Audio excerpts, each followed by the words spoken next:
Você sabia que transtorno e dificuldade de aprendizagem não são a mesma coisa? E você gostaria de saber como diferenciá-lo? Então, continue conosco e roda a vinheta.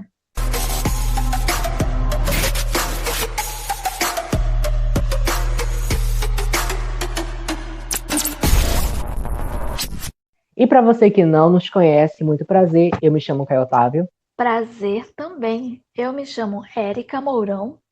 E se você não sabe ainda onde você pode nos encontrar, é tudo muito simples. Você vai escolher a sua rede de streaming favorita, que pode ser Spotify, Deezer, SoundCloud, Google Podcast, Apple Podcast, dentre muitos outros. E na aba de pesquisa colocar Juntos e Misturados. E aí você vai encontrar todos os nossos podcasts da primeira temporada e também da segunda. Então é muito fácil, ó. Curte e comenta com seus amigos. E em agradecimento aos nossos queridos ouvintes, e em especial também aos nossos fãs. Descobrimos que também temos fãs. E também queremos agradecer e um grande beijo também a uma família que, representando a essa família, queremos mandar um grande beijo a Maria Isabel, que sempre está ligadinha aos nossos podcasts.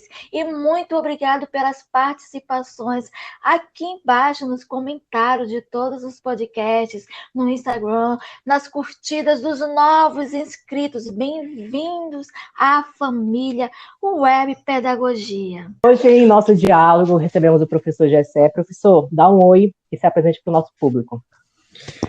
Olá, eu sou Gessé, atualmente sou psicólogo e professor, né? Trabalho dentro da linha da educação, mas também atuo dentro das organizações de trabalho, né? Então, minha formação, essencialmente, ela é em psicologia, sou psicólogo, organizacional do trabalho, e hoje estou dentro da área da educação, trabalhando com quadros não só dentro da área da educação, mas dentro da área clínica também. E o nosso tema de hoje é transtornos e dificuldade de aprendizagem. Professor, como a gente pode diferenciar o que é um transtorno e o que é uma dificuldade de aprendizagem? Olha, vamos lá. Nós vamos ter aí os transtornos ou distúrbios de aprendizagem, sempre ali fazendo algumas pessoas fazendo confusão com as dificuldades de aprendizagem, né? Nós temos os transtornos de aprendizagem, e esses transtornos ou distúrbios, eles vão ter uma diferença na persistência, né? Dentro das características dessas dificuldades de aprendizagem, às vezes os procedimentos psicopedagógicos, na maioria das vezes, na verdade, os procedimentos psicopedagógicos, eles conseguem solucionar essa problemática, né? Ou as problemáticas que apresentarem. Mas os distúrbios e os transtornos, eles têm uma relação muito maior com a questão de uma disfunção neurológica. Então, quando a dificuldade de aprendizagem ela não pode ser superada, por exemplo, com as estratégias de intervenção psicopedagógicas, né, e elas são persistentes, né, vão durando ano a ano, tempo a tempo, então é necessário que se faça uma avaliação específica, né, e a gente só consegue identificar mesmo se é apenas uma dificuldade de aprendizagem ou se é, de fato, um distúrbio de aprendizagem. Né? Se for um distúrbio, a avaliação ela vai identificar. Se não for, a avaliação também vai identificar. Mas, normalmente, os próprios professores, na dificuldade de aprendizagem, eles conseguem estruturar, dentro da escola, por exemplo, eles conseguem estruturar intervenções psicopedagógicas que acabam por diminuir, né, ou mesmo acabam por fazer com que o aluno se adapte, né, às necessidades da escola. Agora, nos distúrbios, não. Nos distúrbios, a gente precisa de intervenções técnicas para isso, né, ou do médico, ou do psicólogo. E no caso, assim, quando for dessa situação, o diagnóstico no caso, incorreto ou precoce? Porque você acabou de diferenciar algo que pode ser diagnosticado, vamos dizer, na sala, onde é um apoio, é uma ajuda, e já o outro lado não, né? Já algo mais assim, a Uhum. fundo, né? Mas nesse caso, o diagnóstico incorreto ou precoce, o que o senhor pode nos esclarecer? Olha, bom, o diagnóstico incorreto ele vai levar a vários efeitos de comprometimento no desenvolvimento, dependendo da idade da criança, porque em cada uma das fases existe um aspecto cognitivo, um aspecto psicológico, um aspecto social a ser desenvolvido. E se tratando de uma dificuldade de aprendizagem apenas, né, alguns procedimentos interventivos psicopedagógicos dão conta. Mas nas disfunções ou nos transtornos, a gente está falando de uma intervenção ou específica neurológica ou medicamentosa, dependendo de qual é o caso, por exemplo. Qual é o exemplo? O TDAH, né? De hiperatividade, por exemplo, a gente vai ter ali alguns casos, dependendo sendo leve, moderado ou grave, a gente vai ter que ter um direcionamento maior com uma equipe integrada, com médicos, psicólogos, psicopedagogos, para direcionar qual é a melhor forma de intervir dentro do nível de aprendizagem daquele indivíduo. Porque, assim, a gente está falando de distúrbio, de transtorno ou da dificuldade de aprendizagem, a gente está falando, a gente precisa esclarecer primeiramente o que é a aprendizagem. É a capacidade que todos nós temos de aprender, de tornar nosso ou se apropriar de condições, em via de regra, que são sociais. Por exemplo, como é que a gente consegue lidar com as relações em casa, como é que a gente consegue ler um texto, como é que a gente consegue escrever, como é que a gente consegue calcular. Então, para cada uma dessas capacidades nossas, a gente precisa de vários outros processos psicológicos básicos envolvidos, todos nós. Então, eu preciso de um certo nível de atenção, eu preciso de um certo nível de memória, eu preciso de um certo nível de percepção, sensação. Então, são todos processos psicológicos básicos que, numa disfunção neurológica, eles serão afetados. Então, para cada indivíduo, a maneira de perceber, de se atentar, de memorizar vai ser muito diferente. Então, quem tem, por exemplo, o diagnóstico, quem tem o diagnóstico. No caso, cada caso é um caso, Perfeito. né? E aí a gente. É um caso assim diferente, você está querendo dizer. Né? Cada caso é um caso, mas o diagnóstico fechado precocemente ajuda ou potencializa no desenvolvimento da criança, dependendo da fase em que ela está. Né? Quando é errado o diagnóstico, isso compromete o desenvolvimento biopsicossocial dela. Né? Então, a gente vai estar falando que os fatores sociais, os fatores relacionais, interpessoais serão afetados. E aí isso acarreta aí níveis de sofrimento para a criança, para o adolescente, né? Então, quanto mais precoce, melhor vai ser, mais assertiva serão as intervenções. O senhor abordou assim alguns pontos que podem ser, vamos dizer assim, detectados, né? Mas assim, no caso, um pai, quando ele chega e fala assim, mas como eu posso identificar? Ou então, quais são os sinais ou os indícios, né, que apresentam? No caso, assim, como o senhor orientaria, vamos dizer, um pai de um aluno ou uma mãe, vamos dizer, uns pais de primeira viagem e já se assustam com esse tema, né? No caso, como o senhor abordaria esses sinais ou como identificar? Olha, tanto os professores quanto os próprios pais, né? A gente vai estar falando, por exemplo, das dificuldades de aprendizagem. A gente vai estar falando da dificuldade de aprendizagem na leitura, na escrita e na matemática. Vamos lá, que é o que mais a gente consegue, o que é mais presente dentro da nossa rotina na educação. Pais e professores, se eles costumam perceber, e aí a gente vai ter uns critérios aí para atender, né? Se os pais percebem, por exemplo, que por exemplo, na alfabetização, as dificuldades, por exemplo, são muito recorrentes, né? compreendendo aquela questão né, fonológica, por exemplo, das palavras, dos signos, das letras, né? Ou se ele consegue identificar a dificuldade de reconhecimento das letras do alfabeto, de relacionar os sons com as letras, né? De ler as palavras pouco frequentemente, tem dificuldade de memorizar essas palavras que são escritas. A gente vai estar falando de uma dificuldade de leitura, né? Ou então se ele consegue identificar que tem uma dificuldade em ler símbolos matemáticos, né? De organizar, por exemplo, o que dizer verbalmente ao visualizar um símbolo, uma letra, um número. Ele pode prestar atenção se isso está acontecendo frequentemente, e se ainda assim, com as intervenções psicopedagógicas, isso não melhorar, possivelmente ele vai ter que fazer uma avaliação neurológica, né? Levar o filho para fazer a avaliação neurológica, mas normalmente o pai tem que estar, o pai ou a mãe, ou o cuidador da criança, porque às vezes não é nem o pai nem a mãe, é a tia, o tio, a tia, o avô, a avó que está acompanhando, né? Em praxe, eles vão ter que estar a par de como está o desenvolvimento da criança na escola. E aí o professor já vai estar dando alguns sinais para ela: olha, paizinho, mãezinha, vocês vão ter que investir mais tempo aí para treinar mais a habilidade do fulano em tal atividade, né, de alfabetização. E aí, na dificuldade da leitura, por exemplo, eles podem apresentar isso. Na dificuldade da escrita,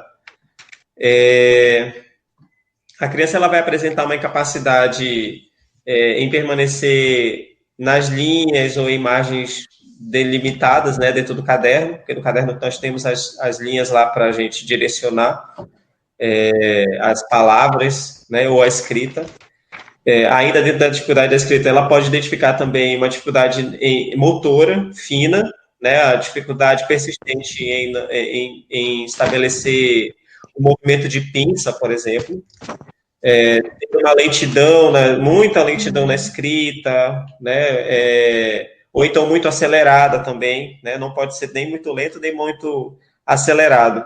Se isso é intenso, isso também pode ser um sinal. A própria relutância, por exemplo, da criança para realizar as tarefas escritas também é um sinal de uma dificuldade da escrita. Erros ortográficos frequentes, né, quando isso não é mais... quando não é mais... já era para ter sido superado e não superou ainda, né? E a dificuldade de organizar as informações, ainda dentro da questão da capacidade da escrita. E na matemática vai aparecer. Professor. No caso, assim, professor Jessé, porque assim, eu também estou estudando pedagogia, e recente assistimos um filme muito assim, interessante, que o Caio conhece, que choramos a mil na sala. Mas assim, no caso, porque o senhor abordou, assim, vamos dizer assim, pontos, né? Mas pode ser incluso sinais, no caso, dentro dessa avaliação, como dislexia, autismo, entendeu? No caso, déficit de atenção, né? Assim, dessa área mais a fundo, não é? Pode ser esclarecido. Olha, aí a gente vai ter... como é que nós chamamos os termos técnicos, né? Para esses tipos de dificuldade. Os sinais que eu citei ainda há pouco, eles têm relação tanto com as dificuldades de escrita, de leitura e calculativa, né, que é de matemática. Para cada uma dessas dificuldades, nós vamos ter grupos, né, de sintomas, ou, na verdade, são os quadros específicos das dificuldades de aprendizagem. Então, aqui eu vou estar falando como tu citou ainda há pouco, né? Dentro das leituras, dentro das dificuldades de aprendizagem na escrita, a gente vai ter a chamada disortografia, a disgrafia, isso é na questão escrita que eu falei primeiramente. né? Então, aqui na disorgrafia, a gente vai estar falando daquele tipo de habilidade nossa, relacionada ao grafismo. No caso, a letra espelhada, Com- no caso, assim, quando uma das coisas que me chamou a atenção, da letra espelhada, quando a criança tenta escrever, para nós, Aham. para o professor não, está errado, mas Isso, para ele está certo. É algo que, no caso, o senhor está falando. No caso, a letra correto, espelhada, né? Que é sempre o correto, inverso de algumas exatamente. letras, né? Isso dentro da questão escrita, né? Então, algumas crianças vão apresentar isso no processo Isso. inicial, mas se isso for persistente, precisa de uma atenção maior. É comum que no início as crianças costumem fazer uma letra espelhada, mas com o tempo, com o treinamento, isso seja sanado. Se isso permanecer num período em que já era para ter ultrapassado, ou seja, existe um padrão, uma expectativa que a escola estabeleceu, e a criança ainda não conseguiu, ou precisa dar atenção maior de uma intervenção psicopedagógica ou de um profissional dentro da área da saúde. Na, na relação da matemática, a gente vai ter, por exemplo, os problemas de descalculia, né? Aí aqui a gente vai ter ali os erros, né, na compreensão dos números, em saber contar, nas soluções de problemas de verbalização desses números.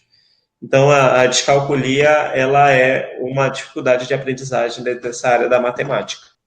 E, professor, como seria o papel da escola perante o aluno diagnosticado? A criança deve receber um tratamento especial? Hoje, pela legislação, nós temos algumas políticas aí inclusivas, dependendo dos quadros, nós vamos ter uma intervenção realizada a partir da psicopedagogia, né? Então, os profissionais especializados dentro da escola, ou se não tiver na escola, a escola tem que recorrer a algumas consultorias para que haja uma capacitação dos professores, né, dos pais. Então, a escola hoje ela é obrigada, por lei, a estabelecer uma atenção específica para esses casos, né, para cada um dos distúrbios, quando for o caso de problema de saúde. Quando for só as dificuldades de aprendizagem, que comumente a maioria de nós passa, o próprio projeto pedagógico da escola já tem isso estipulado. Por se tratar de uma legislação, cada escola precisa já de uma tratativa para isso. Então, ela tem que ter já no seu projeto pedagógico as intervenções específicas para esses quadros quando aparecerem. E os próprios professores recebem capacitação, formações para isso. Né? No caso, assim, o senhor poderá citar alguma dica, no caso, assim, como motivar, no caso, a criança, né, com dificuldade de Bom, vamos lá, aprendizagem? dependendo da idade, mas, via de regra, nós precisamos envolver principalmente os cuidadores, os responsáveis, na verdade, né? Porque dentro da escola, a criança ela já vai ter uma tratativa específica por parte do professor, e dentro dessa necessidade, a escola vai atender conforme for a necessidade. Agora, em casa, os pais eles precisam buscar essa capacitação fora. Então, para a criança, para que isso dê certo, na verdade, os pais ou os responsáveis eles precisam ser treinados também. Porque uma coisa é a criança aprender só na escola isso, né? Na escola ela vai passar um período do dia. A maior parte das horas da vida dela ela passa em casa. E aí, na maioria das vezes, essas dificuldades de aprendizagem elas são superadas a partir do treinamento de habilidades. As dificuldades de aprendizagem é uma falta de habilidade, né, em determinada leitura, em determinada condição da leitura, da escrita ou da matemática. como é uma falta de habilidade, para você se tornar hábil em algo, você precisa treinar de acordo com o programa que foi estabelecido. Então, uma dica é que os treinamentos de desenvolver habilidades, eles sejam estruturados de forma assertiva e que eles sejam praticados. Só que isso não vai depender só da criança. Isso vai depender muito mais dos responsáveis. E assim, no caso, vamos dizer que durante o aprendizado da criança, muitas coisas foram deixadas, né? Foram passadas. E a criança cresce, adolescente, jovem e hoje é adulto. Recente, a professora abordou uns critérios assim na lousa para nós mesmos fazermos uma autoanálise. E foi muito engraçado, né, que todos nós adultos, ai, professora, eu não acredito, eu já tenho déficit disso, eu tenho déficit daquilo, foi uma graça. No caso, assim, como saber se eu tenho essa dificuldade de aprendizagem hoje adulto? Bom, aí a gente vai ter enumerado dentro dos critérios, né, dessas dificuldades de aprendizagem, o que eu citei logo no início. Isso serve também não só para a criança, isso serve para o adulto também.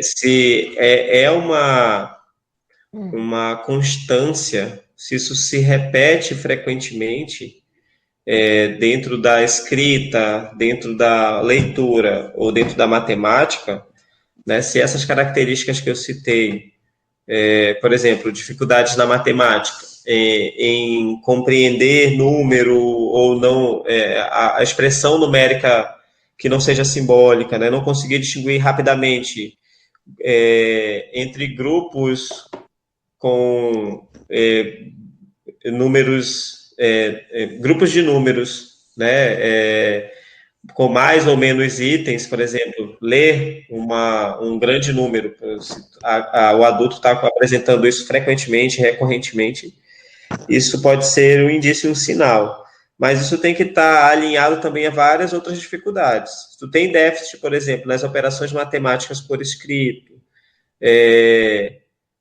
se você ouvir alguém ditando um número, escrever outro número, por exemplo, trocou os números, né? Isso também já é um indício. Não é que isso aconteceu por uma falha de memória, isso é diferente. Às vezes tu tá passando por um período de estresse na tua vida e aí tu não tá conseguindo prestar atenção nas coisas.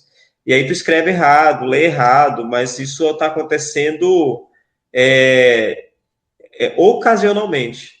É diferente disso acontecer todas as vezes que você for fazer uma leitura, todas as vezes que você for escrever alguma coisa. Se isso se apresenta frequentemente, é indício de que tu tem alguma dificuldade, ou na escrita, ou na leitura, ou na matemática. Bom, agora vamos dar início a um quadro chamado Fala Aí, que é onde os ouvintes enviam suas perguntas para os nossos convidados. E a primeira pergunta é do Sávio Bittencourt.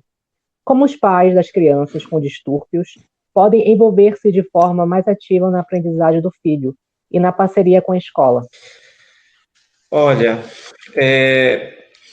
primeiramente, uma das coisas que mais os pais têm dificuldades é, de fato, estarem disponíveis para isso, né? Nas atividades escolares, por exemplo. Normalmente, os pais, eles tendem a depositar essa responsabilidade apenas para os professores, né? E aí, como é que os pais precisam se envolver, se engajar dentro desse processo também? Primeiro ponto é que esse pai, ou essa mãe, ou esse responsável, ele precisa sempre direcionar, né, o seu propósito, né, o seu objetivo com o desenvolvimento da criança, sempre pensando nessa questão da qualidade de vida da criança, né?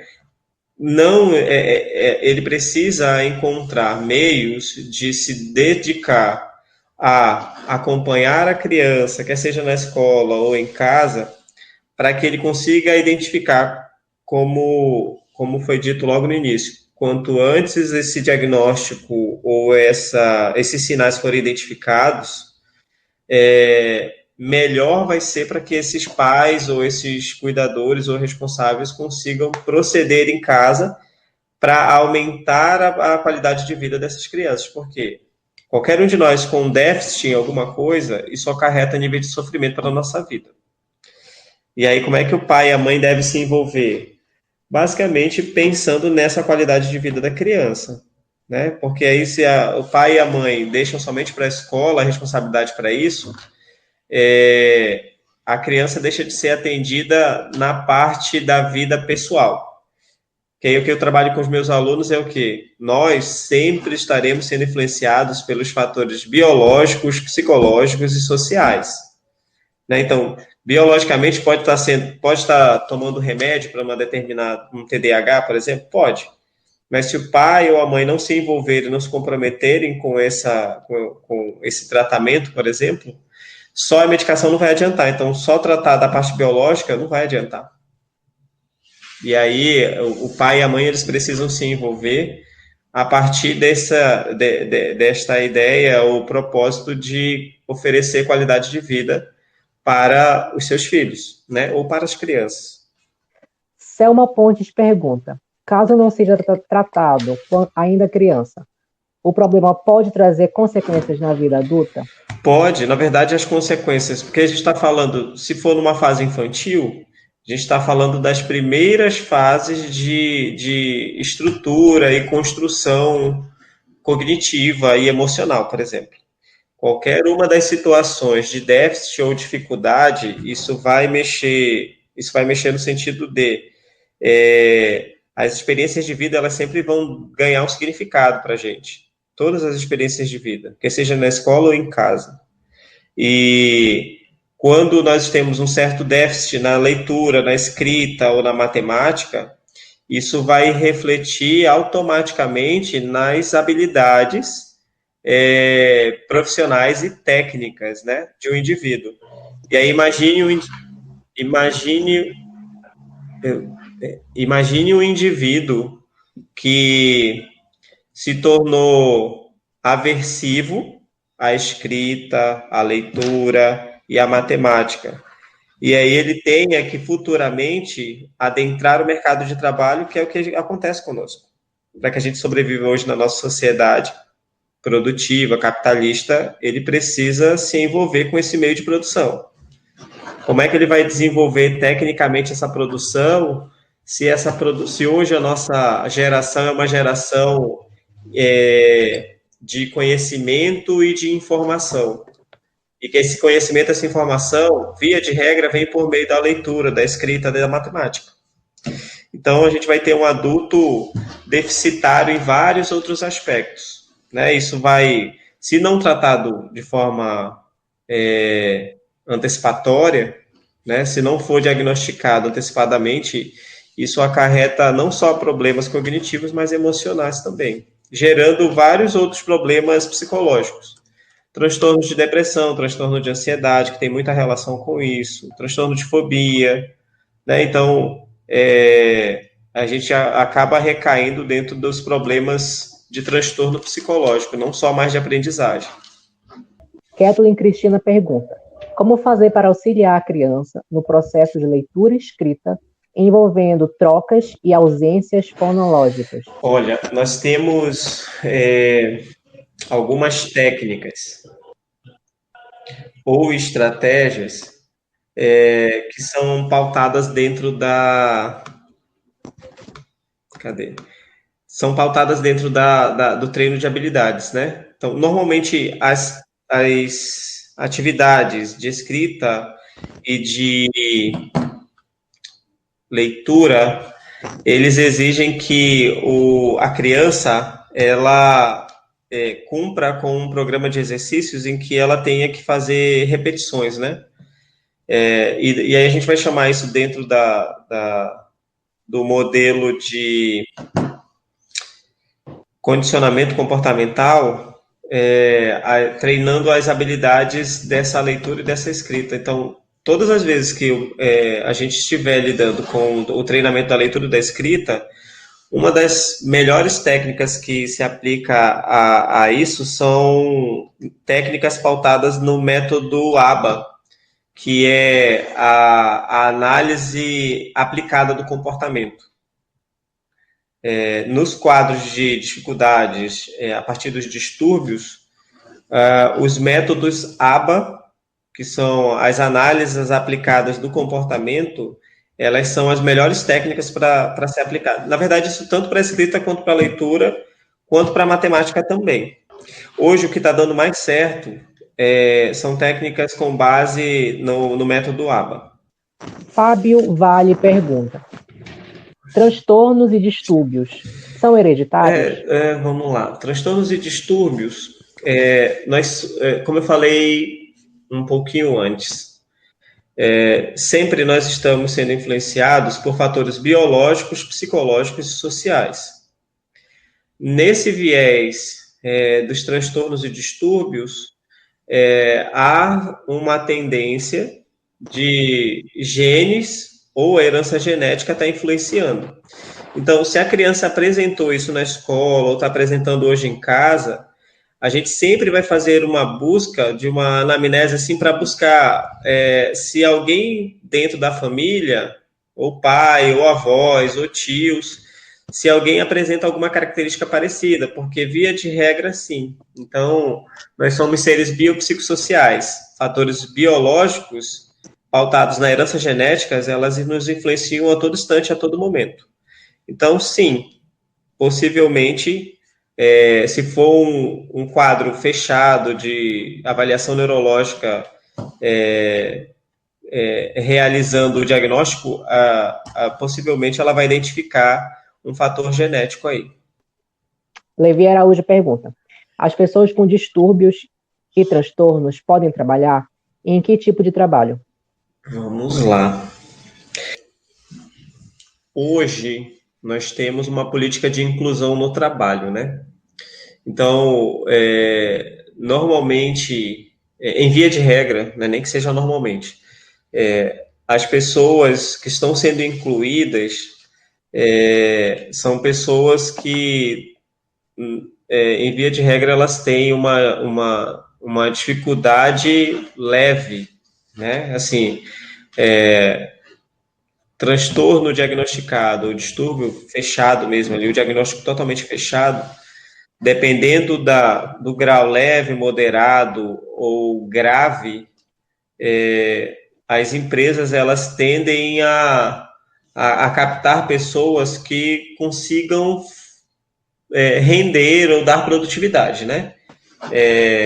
E aí quem tem o diagnóstico de dificuldade de aprendizagem ou de distúrbio, ele precisa apresentar o mínimo possível, por exemplo. Só que nas empresas hoje, vamos lá, uma realidade de mercado de trabalho. As empresas, elas costumam chamar PCDs, por exemplo, pessoa com deficiência. Normalmente, as que mais estão entrando são as com deficiência física, né? As com transtornos mentais, por exemplo, as empresas não costumam estar chamando, né? Isso não é uma informação, como eu posso dizer, Caio, aqui, essa é uma colocação da minha vivência enquanto consultor dentro das organizações de trabalho. Via de regra, as empresas escolhem pessoas que sejam produtivas de alguma forma. Se existem pessoas com transtornos ou distúrbios que conseguem render, a empresa, com certeza, ela chama. Porque o que importa para a empresa é a produtividade. Ok? Então, se a pessoa com um distúrbio ou transtorno consegue ser produtivo e que esse distúrbio ou transtorno não está interferindo na produtividade, a empresa não tem problema algum em captar esse profissional para dentro da empresa. Agora, normalmente, as pessoas que têm dificuldades de aprendizagem na leitura, escrita, elas escolhem trabalhos que são muito operativos, que não exijam um certo nível de conhecimento avançado, por exemplo. ela conhece o básico do básico da leitura, da escrita ou da matemática. E aí, normalmente, essas pessoas, por terem uma dificuldade, se isso não for tratado antes, ou não tiveram tratamento antes, já são adultos, normalmente elas têm aversão à leitura, à escrita, à matemática. E aí, o tipo de atividade que elas escolhem fazer são atividades operativas, em que elas só fazem o mesmo movimento, né? São pessoas que fazem trabalhos operativos. Elas dificilmente vão entrar em cargos estratégicos, por exemplo, em que exijam uma grande capacidade de análise a partir de um conhecimento com leitura, com escrita e com a matemática. Então, cargos estratégicos normalmente não são ocupados por pessoas com esse tipo de transtorno. A próxima pergunta é da Karine Oliveira. É recomendável que pessoas com dificuldade de aprendizagem pratiquem exercícios físicos ou atividades extracurriculares?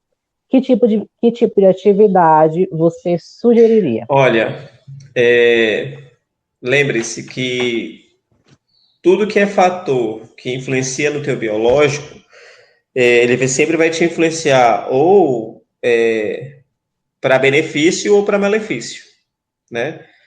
O exercício físico, pelos nossos educadores físicos, né, ou pelo pessoal da área da saúde, eles são sempre altamente recomendados para todo tipo de transtornos ou distúrbios que a gente tenha, né, que dê, né, porque, por exemplo, transtorno de desenvolvimento, por exemplo, em alguns pacientes a gente não consegue fazer algumas atividades físicas, né? Mas para a maior parte dos quadros, a atividade física ela é benefício para a saúde, né? Eu não tenho como apontar, por exemplo, quais os exercícios, porque eu não sou da área da educação física, né? Na busca dessa saúde física. E aí a ideia é que você consulte, né, um profissional da área de educação física para ele formular um programa mais compatível com o que é a tua realidade.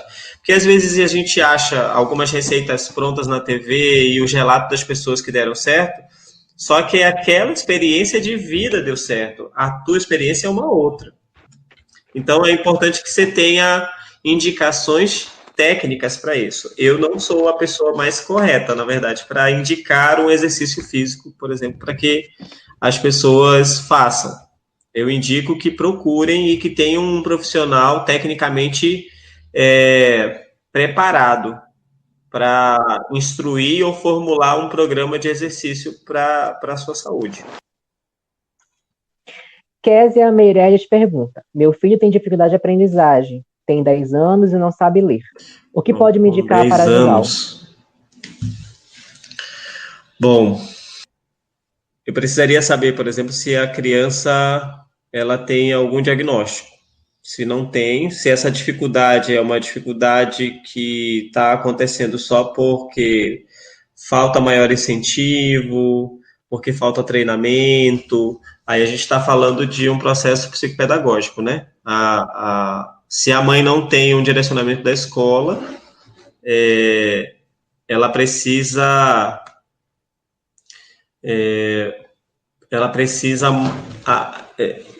de um direcionamento de aba, né? Eu vou falar o aba aqui porque o aba ele é um tipo de treinamento que está dando mais certo. As alfabetizações, por exemplo, de leitura,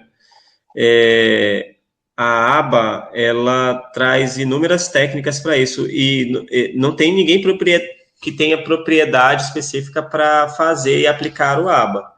Uma mãe, por exemplo, que está com a criança com essa dificuldade, ela pode estudar um pouquinho o aba. O Instituto Brasileiro de Análise do Comportamento, que é o IBAC, ele tem um site, e nesse site existe lá um dos programas do IBAC, que é a análise aplicada do comportamento na clínica, onde nós temos algumas técnicas de treinamento de pais, onde os pais eles podem aprender técnicas para desenvolvimento comportamental da criança. A leitura, ela é um comportamento. Então, ou a escrita, ela também é um comportamento, né? Então, a análise aplicada do comportamento na alfabetização, o IBAC ele está com várias técnicas para ensinar os pais ou os responsáveis para isso. Então, a princípio, eu indicaria que a mãe ela pudesse buscar leituras prévias sobre essa dificuldade da criança, para ela poder conseguir identificar se isso se trata de para ela ter uma noção, na verdade, né? Se isso é persistente, com 10 anos, possivelmente é um quadro persistente, né? Porque normalmente a alfabetização da leitura, ela já tinha que ter acontecido bem antes. Então, Eu acho que também tem aquele fato da mãe também não aceitar, né? Acho que interliga com outra pergunta que a gente tem aqui de uma ouvinte. No caso de crianças, como tratar desse assunto com os pais, né? Como é que você poderia ensinar para os pedagogos, professores, conversarem sobre esse assunto tão difícil, sim, né? Que é falar com os pais. Vamos lá, esse é um desafio para muitos profissionais. Quando a gente tem que dar um feedback, uma devolutiva para o pai ou para a mãe, né? Sobre a determinada dificuldade de aprendizagem da criança e que esse quadro está sendo persistente na sala de aula, a melhor maneira de abordar os pais sobre essa dificuldade de aprendizagem é abordar de uma maneira, o que eu costumo treinar com os educadores, a capacidade de empatia, de acolhimento, né, e na verdade, de ouvir. Uma das grandes dificuldades dos educadores no cumprimento das suas atividades é que quando a gente vai fazer a tratativa com os pais, a gente seja o mais empático possível, porque quando a gente vai apontar para o pai ou para a mãe que o filho tem uma certa dificuldade com a escrita, com a leitura, com a matemática, ou qualquer outra dificuldade relacional, por exemplo, o pai e a mãe tomam para si. Porque a gente entende na psicologia que a nossa relação com o filho, ou do filho com o pai, é simbiótica, né? E essa relação simbiótica, às vezes o pai e a mãe, é uma relação em que os dois se misturam. Às vezes o pai projeta tanto no filho uma perfeição, que tem um resultado sempre seja um 10, que quando o filho, por si só, ele não alcança essa nota 10, o pai se frustra porque ele entende que o desempenho do filho é culpa dele. E aí, normalmente, eles tendem a se voltar contra essa situação. E aí, para que a gente não recaia sobre uma conflitiva na relação com os pais, a tendência é que você primeiro ouça, acolha a necessidade dos pais quando eles estão com essa mesma dificuldade em casa.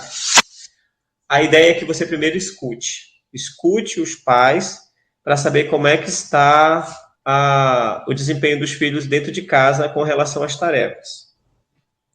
Quando os pais começarem a citar, e normalmente eles idealizam uma questão perfeita, não tem problema nenhum, não existe nenhuma dificuldade, ele faz tudo direitinho, né? A ideia é que você aponte, que você comece a apontar os resultados que ele poderia alcançar se a gente conseguisse trabalhar com ele a leitura, conseguisse trabalhar a escrita, a matemática e assim por diante.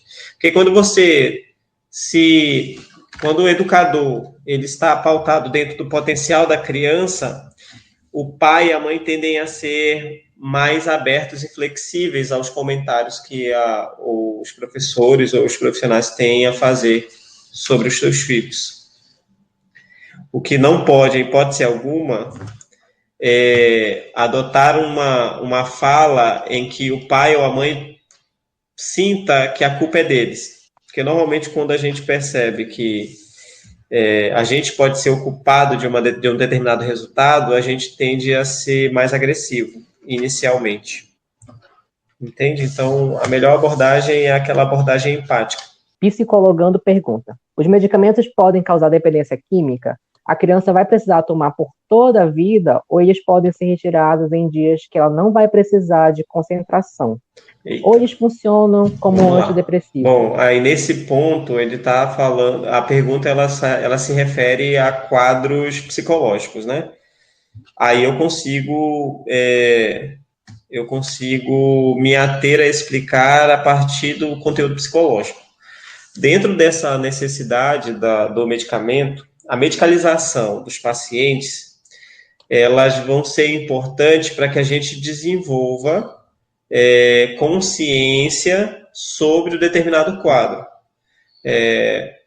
O cliente infantil, dependendo de qual seja o distúrbio ou o transtorno, ele precisa da medicação ao nível em que essa medicação possibilite ele a ter um controle sobre as questões impulsivas, por exemplo, para que a gente consiga trabalhar com ele conscientemente alguns treinos de habilidade sobre a determinada dificuldade de aprendizagem.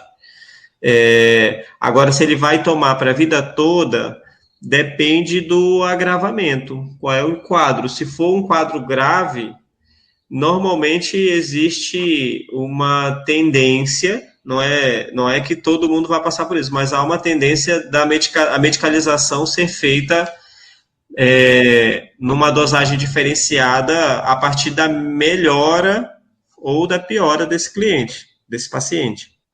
Então, não tem como a gente definir, depende muito do caso, cada caso é um caso. Tem casos em que a medicalização é feita apenas para que se reduzam os sintomas mais graves e que a gente consiga trabalhar os treinos de habilidades necessários para que ele consiga ser produtivo. Ok?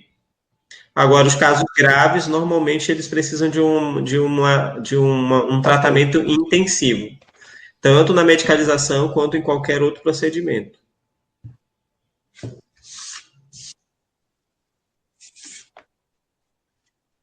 Paula Nunes pergunta: como saber se a dificuldade de aprendizagem não tem nada a ver com métodos da escola ou falta de estudo ao invés de um distúrbio? Repete, porque aí eu estou entendendo essa pergunta, por exemplo, como é que eu consigo... Deixa eu ver se eu consigo interpretar a pergunta. Como é que eu consigo diferenciar se isso não é só um problema comportamental, né? Porque aí tem crianças que de fato têm uma resistência a ler por conta de uma cultura mesmo. A família não tem uma... Seria o direcionamento da pergunta? Eu vou perguntar novamente. Paula Nunes pergunta: como saber se a dificuldade de aprendizagem não tem a ver com o método da escola ou a falta de estudo ao invés de um distúrbio? Vamos lá. Que aí, vamos lá para o início da explicação. As dificuldades de aprendizagem, quando são apenas as dificuldades de aprendizagem, sem se enquadrar em distúrbios ou transtornos, nós estamos falando de uma dificuldade que ela é logo superada por uma intervenção psicopedagógica. Quando essa dificuldade ela é persistente, recorrente, e ela não ocorre só na sala de aula, ela ocorre em casa, ocorre nos outros campos de experiência de vida da criança, aí os sinais são maiores para os quadros de distúrbio e transtorno. Então, se está persistindo, mesmo com intervenção da família e dos pais, e dos educadores, essa dificuldade de aprendizagem está sendo persistente, então possivelmente ela é um distúrbio ou um transtorno. Agora, se a criança, ela basicamente não é recorrente, essa dificuldade de aprendizagem está acontecendo somente naquele primeiro processo inicial da aquisição do conhecimento ou da prática ali do conteúdo do professor, uma forma de ensinagem mais diferenciada, especificamente para a maneira com que aquela criança costuma aprender, isso já dá jeito. Ok? Agora, às vezes a falta de envolvimento, comprometimento, dos alunos ou das crianças para esse processo às vezes é cultural mesmo. O pai e a mãe não têm essa habilidade de treinar isso com a criança. Então, como é que eu vou saber? Possivelmente, a gente vai ter que fazer uma entrevista. Se os professores estão identificando que isso está sendo recorrente, mesmo com a mudança das as técnicas pedagógicas, as estratégias pedagógicas, mesmo sendo modificada, a dificuldade está persistindo, e isso acontece dentro de casa, então isso já é indício forte de que pode ser transtorno ou distúrbio. Agora, se for só uma questão comportamental, uma intervenção com a família ajuda, uma intervenção a partir da mudança da estratégia pedagógica, isso também já traz mudança na dificuldade da criança, na reversão desse quadro, né? E a gente quer agradecer imensamente a sua participação, professor, no nosso podcast. E a gente queria que o senhor desse uma última mensagem para os nossos ouvintes. Eu queria deixar uma mensagem final, né, para os nossos ouvintes, né, e essa mensagem é uma mensagem que eu costumo praticar ela, né, a todo instante, na verdade, né, e assim, é um tipo de mensagem que ela é muito mais motivacional, né, então, para qualquer tipo de pessoa que esteja, não sei, que esteja passando por algum tipo de dificuldade da aprendizagem e acha que isso não pode ser superado, que isso que não tem reversão, ou que isso tá te ocasionando algum tipo de sofrimento, eu costumo dizer para os meus pacientes, né, que dentro dessas nossas limitações, toda dificuldade que se apresente diante de você, ela é uma limitação que pode ser vencida, né? Mas você tem que querer mudar, tá? Esse querer mudar, ele está altamente direcionado para o que você tem de potencial humano. Você pode estar tendo dificuldade em alguma coisa. Se essa dificuldade da leitura, da escrita, da matemática ou das tuas relações interpessoais, ela está te trazendo algum sofrimento, talvez você não entenda essa dificuldade, o porquê que você está passando por isso hoje. Mas um dia você vai entender por que você teve que passar por isso. Mas você está nas tuas mãos o poder de mudança. É você quem tem que escolher permanecer nesse sofrimento ou buscar formas de solucionar esse problema, né? Então, assim, não cabe a ninguém essa decisão, cabe só a você. Pais, se as crianças estão com essa dificuldade, cabe a vocês essa decisão de melhorar a qualidade de vida dos seus filhos. Então, decidam por desenvolver o potencial deles. E se vocês quiserem ver o professor novamente aqui no nosso podcast, deixe seu comentário, compartilhe com os amigos e familiares. E, professor, muito obrigada novamente. E é isso, pessoal. Até a próxima.